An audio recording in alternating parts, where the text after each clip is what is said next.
Hey everyone, in this video, I'm going to explain the reset pay application flow in SuperConstruct. Previously, once the G703 was approved by the owner and the G702 was signed, the pay application could not be reopened, even if any issues were identified later, because the G702 document was already signed. However, this limitation has now been removed. Now, the approver of the pay application has the ability to reopen or reset the pay application at any stage, even after G702 is signed, CLW is signed, or even after UCLW is signed. Generally, after the G702 is signed, the approver will see a Reset Pay App button. When the approver clicks on this button, a pop-up will appear asking for the reason for reopening the pay application. After entering the reason and confirming, the pay application will be reopened.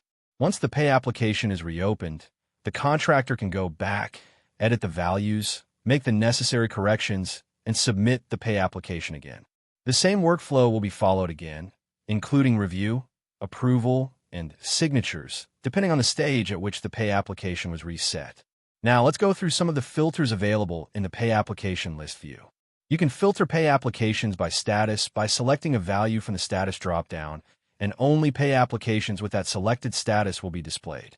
You can also filter by created by, where you can enter the name of the user who created the pay applications, and only those records will be shown. This filter can also be cleared when not needed. Additionally, you can filter by pay application created date, where selecting a specific date will display only the pay applications created on that date. This is how the reset pay application flow and filtering options work in SuperConstruct.